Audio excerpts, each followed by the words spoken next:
ఇమ్మడి రవి ఇప్పుడు ఈ పేరు సోషల్ మీడియాలో హాట్ టాపిక్ గా మారింది. ప్రస్తుతం ఇమ్మడి రవి హైదరాబాద్ లోని చెంచల్గూడ జైల్లో ఉన్నాడు. పోలీస్ కస్టడీ ముగిసిన తర్వాత అతన్ని జ్యుడిషియల్ కస్టడీకి పంపారు. అయితే రవి అరెస్ట్ తర్వాత సోషల్ మీడియాలో ఐబొమ్మ ట్రెండింగ్ లో ఉంది.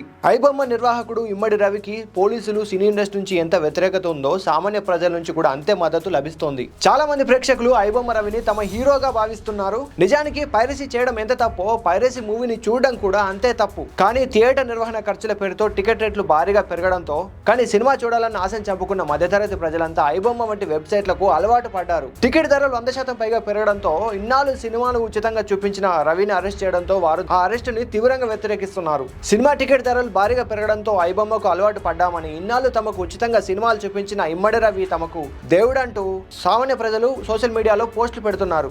ఈ మద్దతుతో సామాన్య ప్రజలను దృష్టిలో ఉంచుకొని సినిమా టికెట్ రేట్లను భారీగా తగ్గించాలన్న డిమాండ్ కూడా వారు లేవనెత్తుతున్నారు. ఈ మద్దతు సినిమా పరిశ్రమకు పెద్ద సవాల్ విసురుతుంది. కేవలం పైరసీని అరికట్టడమే కాదు, తక్కువ ధరకే ప్రేక్షకుడికి వినోదాన్ని అందించాలన్న పరిణామం సూచిస్తోంది. అయితే ఇక్కడ ఇమ్మడి రవికి ప్రజల నుంచి మద్దతు పెరుగుతుండడంతో పోలీసులు సినీ పరిశ్రమ డేటా చోరీ అంశాన్ని తెరపైకి తీసుకొచ్చింది. రవి వద్ద దాదాపు 50 లక్షల మంది ప్రజల డేటా ఉందని, ఆ డేటాని డార్క్ వెబ్సైట్స్ కి అమ్ముకునే ప్రమాదం ఉందని హెచ్చరించారు. ఈ డేటా చోరీ వల్ల రకరకాల ఇబ్బందులు తప్పవని, ఈ డేటా చోరీ వల్ల జరిగిన నష్టాలను వివరించడంలో వారు సక్సెస్ అయ్యారు.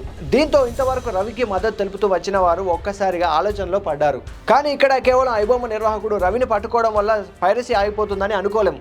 ఇక్కడ పైరసీ అంటే కేవలం ఐబొమ్మ మాత్రమే కాదు, మూవీ రూల్స్, మూవీ బ్లాస్ట్ అనే వెబ్సైట్స్ కూడా ఉన్నాయి.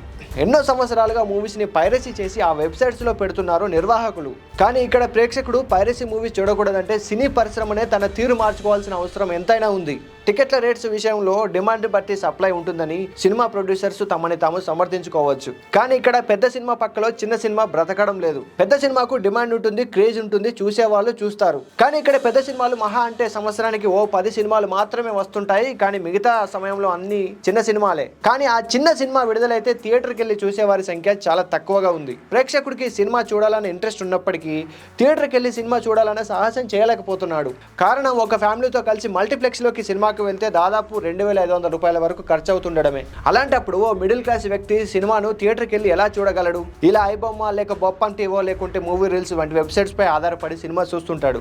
ఇక్కడ పైరసీ చేయడమే కాదు, పైరసీ మూవీ చూడడం కూడా చట్టవిరుద్ధమే. కానీ ప్రేక్షకుడిపై చర్య తీసుకునే సాహసం మన పోలీసులు చేయగలరా? ఈ ప్రశ్న కొద్దిగా వింతగా అనిపించినప్పటికీ మీరు ఒకసారి ఆలోచించండి. ఇక్కడ చిన్న సినిమాలను బతికించుకోవాలంటే సింగిల్ స్క్రీన్ థియేటర్స్ ని కాపాడుకోవాల్సిందే. అలాగే ఓటీటీ కల్చర్ పెరుగుతుండడంతో ప్రేక్షకుడు డిజిటల్ స్క్రీన్స్ కి అలవాటు పడుతున్నాడు. భారీ యాక్షన్ సీన్స్, అద్భుత విజువల్స్ ఉన్న సినిమాలను తప్పితే మిగతా సినిమాలన్నింటిని కూడా చిన్న స్క్రీన్ లోనే చూడడానికి అలవాటు పడుతున్నాడు వీక్షకుడు. ఇలా ఓటీటీలో లేదా పైరసీ వెబ్సైట్స్ లో సినిమా చూడడానికి అలవాటు పడ్డ వీక్షకుడు ఫ్యామిలీస్తో మల్టీప్లెక్స్కి వెళ్ళి అక్కడ 2500 రూపాయల వరకు వెచ్చించాలని ఎందుకు అనుకుంటాడు? సో ఇక్కడ మారాల్సింది ప్రేక్షకుడు. కానీ ప్రేక్షకుడికి సరైన రేటుకి సినిమా చూపించాల్సిన బాధ్యత సినీ ఇండస్ట్రీ పైనే ఉంది. సో ఇక్కడ గత్యంతరమే లేకుండా చిన్న సినిమాను కూడా బతికించాల్సిన బాధ్యత కూడా సినీ ఇండస్ట్రీ పైనే ఉంది. మీరేమనుకుంటున్నారు? మీ అభిప్రాయాన్ని ఖచ్చితంగా కామెంట్ చేయండి. ఈ వీడియో నచ్చితే ఒక్క లైక్ కొట్టండి. మీ ఫ్రెండ్స్ అండ్ ఫ్యామిలీ మెంబర్స్కి ఈ వీడియోని ఖచ్చితంగా షేర్ చేయండి. ఇలాంటి ఇంట్రెస్టింగ్ స్టోరీస్ కోసం గోలిమార్ ఛానల్ తప్పకుండా సబ్స్క్రైబ్ చేయండి.